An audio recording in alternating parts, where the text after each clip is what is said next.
سوال یہ ہے کہ کائنات کے اندر سب سے بڑھ کر کامیاب انسان کون ہے؟ آیا وہ شخص ہے کہ جس کے پاس شہرت ہو، عزت ہو، دولت ہو، مال ہو، شان ہو، سطوت ہو، اقتدار ہو؟ آخر کامیاب شخص کس کو کہا جا سکتا ہے؟ ہمارے معاشرے میں جن جن چیزوں کا نام میں نے گنوایا ہے انہی کو کامیاب سمجھا جاتا ہے۔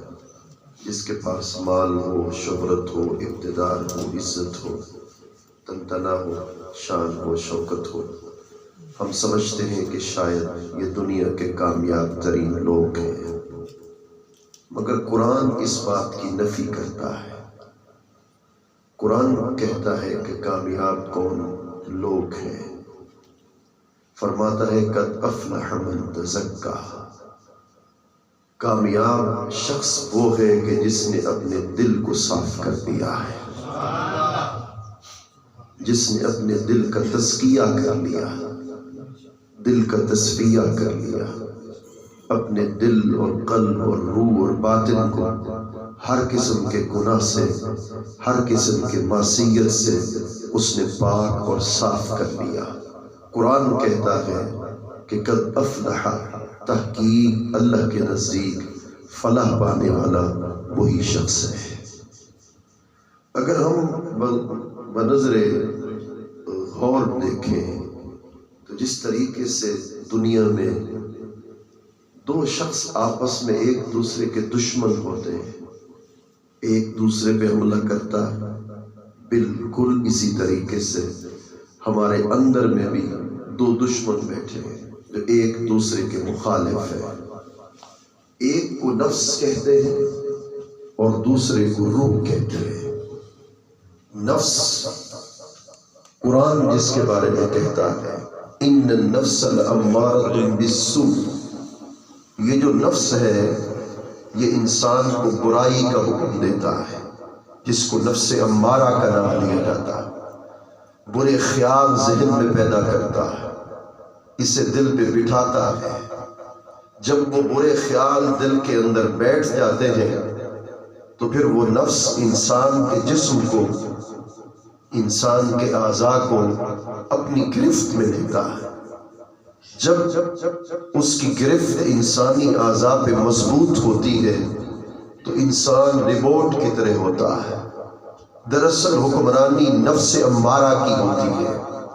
نفس جیسے چاہ رہا ہوتا ہے، اعضاء ویسے عمل کر رہے ہوتے ہیں۔ یہ نفس امارہ ہے۔ ایک نیک نفس ہے جس کو نفس لوامہ کہتے ہیں۔ یہ ایک الگ لاجک ہے، بہت مشکل تصوف کا مقام ہے، میں اس کی طرف آپ کو الجھانا نہیں چاہتا۔ تو نفس امارہ کے مقابل میں جو انسان کو نیکی کی طرف رغبت کرتا ہے وہ انسان کی روح ہے۔ روح پاکیزہ ہوتی ہے، وہ انسان کو نیکی کی طرف مائل کرتی ہے۔ جنگ اندر شروع ہوتی ہے، نفس برائی کی طرف لے جاتا ہے، روح انسان کی نیکی کی طرف لے جاتا ہے۔ قرآن کہتا ہے فَهَدَيْنَاهُ النَّجْدَيْنِ، ہم نے تمہیں دو راستے دکھا دیے، حق کا راستہ بھی دکھایا، باطل کا راستہ بھی دکھایا۔ اس کریم مالک کا کرم دیکھیے، اشرف المخلوقات میں پیدا کیا۔ اللہ رب العزت نے کائنات کی سب سے بڑی نعمتیں ہمیں دی، کائنات کو ہم سب کے لیے مسخر کر دیا، قوت باصرہ دی، قوت سامعہ دی، بولنے کی قوت و طاقت دی۔ یہ ساری طاقتیں دینے کے باوجود اللہ نے دو راستے ہمیں عطا کر دیے، فمن شاء فلیؤمن فمن شاء فلیکفر، چاہے ایمان کو قبول کر، چاہے تو کفر کو قبول کر۔ کفر کا راستہ بھی دکھایا، ایمان کا راستہ بھی دکھایا، اور اس کا احسان اور کرم دیکھیے، دو راستوں پر چلانے کے لیے اس نے پھر ہمیں اکیلا نہیں چھوڑا۔ ان نیکی کے راستے پہ چلانے کے لیے حق اور باطل میں تمیز کو پیدا کرنے کے لیے پھر میرے رب نے نبیوں کو دنیا میں مبعوث کیا، انبیاء کے بعد اہل بیت کو بھیجا، اہل بیت کے بعد اولیاء کاملین کو بھیجا، جن کی صحبتوں کے نور سے انسان حق کے راستے پہ چلتا ہے۔ حضرت امام احمد بن حنبل سے بات شروع کرتے ہیں۔ مجتہد تھے، بہت بڑے فقیہ تھے۔ کسی شخص نے ان سے پوچھا، آپ عالم ہیں، فقیہ ہیں، مجتہد ہیں، آپ بشر حافی کہ جو اللہ کا ولی ہے مجذوب ہے، حالت جذب میں رہتا ہے، اس کو کپڑے کی پرواہ نہیں، استغراق کی حالت میں رہتا ہے، ہمیں کیا پتا کہ وہ شریعت کا پابند ہے بھی کہ نہیں؟ آپ تو شریعت کے پابند ہیں، اتنے بڑے عالم ہیں، ابن الحارث کے پاس کیا لینے کے لیے جاتے ہیں؟ آج ہم نے محفل کیوں سجائی ہے؟ کوئی نیک بندہ تو بیٹھا ہوگا کہ جس کی صحبتوں کا نور ہمیں ملے گا۔ امام احمد بن حنبل سے سوال کیا گیا، کیوں آپ اس مجذوب کے در پہ جاتے ہیں، گھنٹوں ان کی قرب کو اختیار کرتے ہیں، آپ کو کیا ملتا ہے؟ امام احمد بن حنبل نے کیا جواب دیا؟ کہنے لگے، میرے بیٹو سنو، میں اس مجذوب کے در پہ کیوں جاتا ہوں؟ فقیر جو گدڑی پہنتا ہے اس کے دروازے پہ اس لیے جانتا ہوں کہ شریعت کو میں زیادہ جانتا ہوں، محمد مصطفیٰ کو وہ مجھ سے زیادہ جانتا ہے۔ شریعت کو میں، مسئلہ شریعت کو میں جانتا ہوں، جبکہ وہ رسول اللہ کو وہ مجھ سے زیادہ جانتا ہے۔ میرے سامنے علم پردہ ہے، اس کے سامنے علم پردہ نہیں ہے، وہ عشق کی وادی میں چلتا ہے۔ جب وہ عشق کی وادی میں چلتا ہے اس کے سامنے پردے ہوتے ہیں، بیٹھا بغداد میں ہوتا ہے، نگاہ اس کی چہرہ مصطفیٰ پر ہوتی ہے۔ اس لیے میں اس کی صحبتوں کا نور حاصل کرنے کے لیے جاتا ہوں۔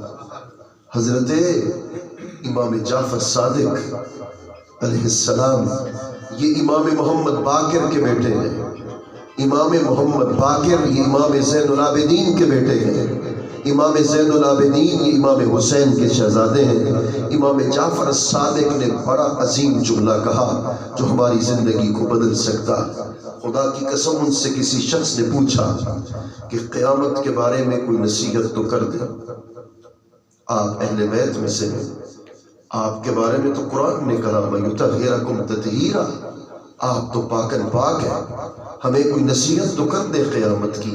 خدا کی قسم اٹھا کے کہتا ہوں، حضرت امام جعفر صادق نے کہا یہ تو وہ دن ہے جس سے مجھے بھی ڈر لگتا ہے۔ وہ کہتے ہیں امام جعفر صادق علیہ السلام کہ جن کے جنتی ہونے میں خدا کی قسم کوئی شک ہی نہیں ہے، جو ہر قسم کے عیب اور نقص سے پاک ہے، اس کے باوجود کہتے ہیں کہ مجھے قیامت کے دن سے بڑا ڈر لگتا ہے۔ حضور آپ کو بڑا ڈر لگتا ہے، آپ تو اعلیٰ نسب والے ہیں۔ خدا کی قسم امام جعفر صادق نے ہمارے لیے، آپ کے لیے درس دیا، فرمایا سن لو، قیامت کے دن خدا نسب کو نہیں دیکھے گا، قیامت کے دن یہ نہیں دیکھے گا کہ کون کس کا بیٹا ہے، کون کس کا پوتا ہے، کون کس کا نواسا ہے۔ قیامت کے دن نسب کو خدا نہیں دیکھے گا، حسب کو نہیں دیکھے گا، کون کس ملک کا بادشاہ تھا۔ فرمایا قیامت کے دن نہ حسب کو دیکھے گا نہ نسب کو دیکھے گا، خدا تمہارے دل کی دنیا کو دیکھے گا، عمل کو دیکھے گا کہ باطن کون سا لے کر آئے تھے، اندر کیسا سجا کے آئے تھے، اندر کا نور کیسے تھا۔ حضرت امام جعفر صادق علیہ السلام نے جب یہ ارشاد فرمایا تو سننے والے پہ لرزہ طاری ہو گیا، جب ان کا یہ حال ہے تو پھر ہم کس کھاتے کے لوگ ہیں۔ حضرت خواجہ حسن بصری رحمت اللہ تعالی علیہ، آپ کو تھوڑی سی معلومات دے دوں، 4 سلسلے روحانی، قادری، چشتی، سہروردی اور نقشبندی، سوائے نقشبندی سلسلہ کے باقی تینوں سلسلے حضرت خواجہ حسن بصری سے فیض یافتہ ہے۔ اور حضرت خواجہ حسن بصری کو براہ راست فیض ملا مولا کائنات حضرت علی المرتضیٰ کا، براہ راست ان کو روحانی فیض ملا۔ رسول اللہ نے فرمایا کہ اللہ نے کائنات میں 10 حکمتیں پیدا کی، یہ مولا علی کا روحانی مقام دیکھیے کہ 10 حکمتیں پیدا کی، خدا نے 9 حکمتیں میرے علی کے سینے میں ڈال دی، باقی 1 حکمت خدا نے پوری کائنات میں تقسیم کر دی۔ یہ مولا علی کا علم دیکھیے، روحانی مرتبہ دیکھیے۔ حضرت سیدنا فاروق اعظم راوی ہے اس حدیث پاک کے، ان کا روحانی مقام مولا کائنات کا دیکھیے۔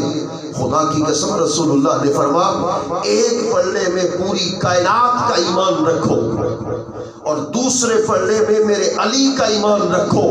فرمایا میرے علی کا ایمان کائنات کے ایمان سے بڑھتا چلا جائے گا۔ یہ میرے مولا حضرت علی المرتضیٰ کرم اللہ وجہہ، یہ تقریر کا موضوع میرا نہیں ہے مگر میں ایک نصیحت کر رہا ہوں۔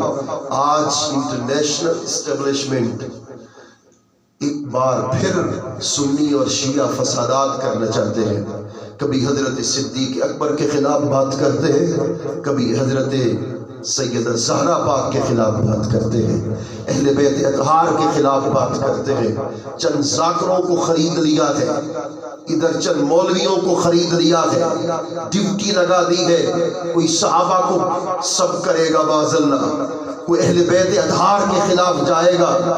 ہم نے بیدار ہونا ہے، آنکھوں کو کھولنا ہے۔ سنی کس کو کہتے ہیں؟ جو صدیق اکبر کا بھی غلام ہے، مولا علی کا بھی غلام ہے۔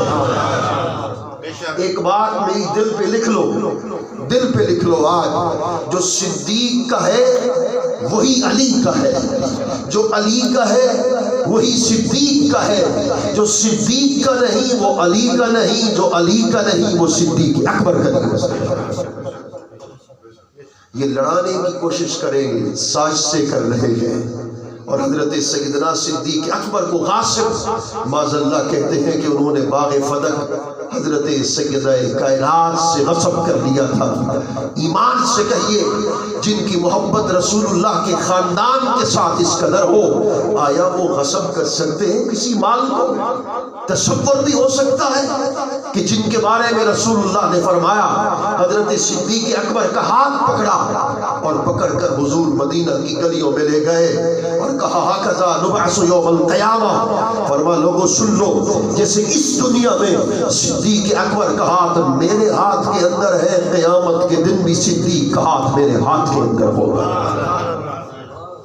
جن کی یہ شان اور جن کا یہ مقام اور جن کا مرتبہ یہ ہو، جو گھر سے نکلے تصور یہ کرے کہ بس آنکھیں کھولوں اور چہرہ مصطفیٰ نگاہوں کے سامنے ہو جائے، وہ صدیق اکبر کہ حضرت علی المرتضیٰ جن کے بارے میں کہتے خیر هذه الامت بعد نبیہا ابو بکر، فرماتے رسول اللہ کی پوری امت میں رسول اللہ کے بعد اگر کوئی افضل ہو سکتا ہے تو اس کا نام صدیق اکبر کی ذات مبارک ہے۔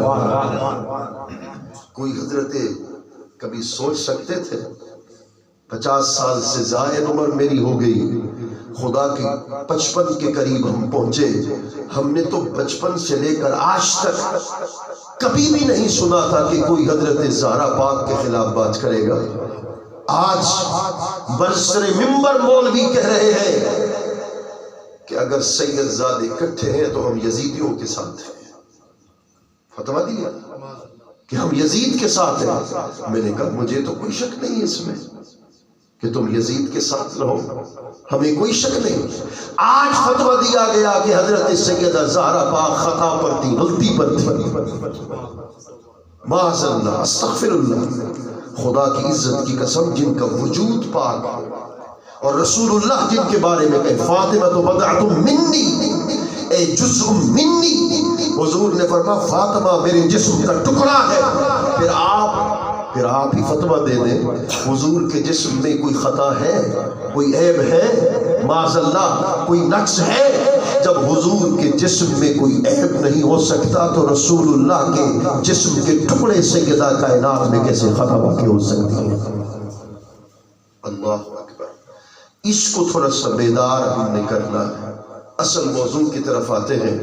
حضرت سیدنا خواجہ حسن بصری رحمت اللہ تعالی علیہ، آپ گھر کی چھت کے اوپر ہیں، اللہ کا خوف، اللہ کی خشیت اتنی طاری ہوتی ہے۔ آج تو خدا کی قسم وہ صحبتیں ختم ہو گئی، صحبتیں بدل گئی، صحبتوں کا معیار۔ میں ان کی عظمت کو سچ سلام پیش کرتا ہوں کہ آپ لوگوں کو بلایا کہ چند نیک صحبت میں بیٹھ جائیں۔ کوئی نیک بندہ ہوگا جس کی صحبت میں بیٹھے گے، کوئی بات تو ایسی دل کو لگے گی جس سے زندگی میں انقلاب پیدا ہوگا، زندگی بدلے گی۔ خدا کی عزت کی قسم، وگرنہ محافل کا معیار کچھ اور ہو گیا ہے، ہماری مجلسیں کچھ اور ہو گئی۔ خواجہ حسن بصری رحمت اللہ تعالی علیہ رات کو اتنا روتے تھے، گرمیوں کے موسم میں گھر کی چھت پر بیٹھتے تھے، اللہ کے خوف میں اتنا روتے تھے کہ آپ کے گھر کے پرنالے سے پانی نیچے ایسے گرتا تھا جیسے بارش کا پانی نیچے گرتا۔ میں دل پہ ہاتھ رکھ رہا ہوں وگرنہ جگر پھٹتا ہے۔ ایک شخص نیچے سے گزرا، اس پر آپ کے آنسوں کے قطرے کپڑے پر آئے۔ اس کو یہ پتہ نہیں تھا کہ اوپر خواجہ حسن بصری بیٹھے ہیں۔ اس نے نیچے سے آواز دی، اس نے نیچے سے آواز دی، اللہ کے بندے یہ بتا کہ یہ جو پانی میرے جسم پہ آیا ہے کپڑے پر، یہ پاک ہے یا ناپاک ہے؟ حضرت خواجہ حسن بصری نے کیا جواب دیا؟ فرمایا یہ مجھ گناہگار کے آنسو ہیں جس نے تیرے کپڑوں کو ناپاک کر دیا ہے۔ جاؤ اپنے ان کپڑوں کو دھو لو۔ یہ وہ اللہ کے برگزیدہ بندے تھے۔ حضرت خواجہ اویس کرنی کے ذکر کو آپ نے مجھ سے کئی بار سنا، آج ان کی ایک اور جہت آپ کے سامنے رکھ رہا ہوں۔ ایک رات خواجہ حسن بصری قیام میں گزارتے تھے،